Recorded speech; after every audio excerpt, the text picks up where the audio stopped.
কি রে, অশিক্ষিত নাকি? তখন থেকে বলছি আসছি আসছি কন্টিনিউয়াসলি বেলটা বাজিয়ে যাচ্ছিস, কানে কি শুনতে পাস না নাকি বয়টা? কি রে, চুপ করে আছিস কেন? উত্তরটা দে। একটা কথা জিজ্ঞেস করছি তো, বেল বাজানোর বেলায় বাজিয়ে যাচ্ছিস, ঘর থেকে বলছি আমি আসছি আসছি, শুনতে পাচ্ছিস না, আর এখন এখানে দাঁড়িয়ে চুপ করে আছিস, কিছু বুঝিস না? আকাশ থেকে বললি তো? কি হলো? আমি যে এতক্ষণ ধরে কথা বলছি তোর কানে ঢুকছে না নাকি ইচ্ছা করে শুনতে পাচ্ছিস না? তুই এখানে কি করতে এসেছিস বলবি তো?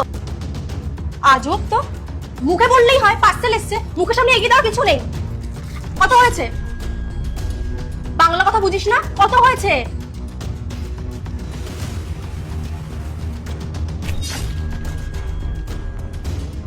আচ্ছা 2 মিনিট দাঁড়া, আমি আসছি। এনে। আরে টাকাটা পকেটে কেন ঢোকাচ্ছিস তুই? আমি তোকে কোনো টিপস দিইনি। আমার 800 টাকা হয়েছে, 200 টাকা ফেরত দে। কি হলো, শুনতে পাচ্ছিস না? একটা কথা বলছি তো, 800 টাকা হয়েছে আমার, 200 টাকা ফেরত দে। তোদের না ধান্দাই খারাপ, টাকাটা দে তাড়াতাড়ি। আমি তোকে টিপস দিইনি, 200 টাকা ফেরত দে আমার। ও আচ্ছা, বুঝতে পেরেছি। আমি তো গরিব লোক, আমার মুখটা দেখলে তো 200 টাকাটা দিয়ে দেবে। একদমই না, টাকাটা ফেরত দে। আমার কি সময়ের দাম নেই নাকি? তখন থেকে একটা কথা বলে যাচ্ছি, 200 টাকাটা ফেরত দে আমার। কি ব্যাপার, এত আওয়াজ কেন? একবার গিয়ে দেখতে হচ্ছে তো। শুনবি না, দাঁড়া। 1 মিনিট, কি করছেন আপনি? তুমি যদি মাকে ভালোবাসো তাহলে সাবস্ক্রাইব করো, আর যদি বাবাকে ভালোবাসো তাহলে লাইক করো। আরে দেখুন না দাদা, 1 ঘন্টা হয়ে গেছে তো চুপচাপ দাঁড়িয়েই আছে, কোনো অ্যানসার করছে না। আমি তখন থেকে কথা বলে যাচ্ছি, চুপই করে আছে।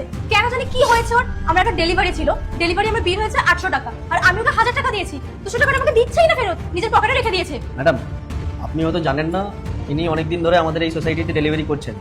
আসলে উনি বলতেও পারেন না আর শুনতেও পারেন। আপনি তো এখানে নতুন, আপনি হয়তো জানেন না, আমরা সবাই জানি। সেই জন্য ওনার সাথে আমরা অ্যাডজাস্ট করে নিই। ঠিক আছে, আপনি দাঁড়ান, আমি ওকে বুঝিয়ে বলছি। তুমি যে বলতে শুনতে পারো না সেটাও জানেন। আর ম্যাডাম, আপনারও এখানে দোষ আছে। দ্বিতীয় পর্ব দেখতে এখনই সাবস্ক্রাইব করুন। পরবর্তী পর্ব খুব শীঘ্রই আপলোড করা হবে, মিস করবেন না।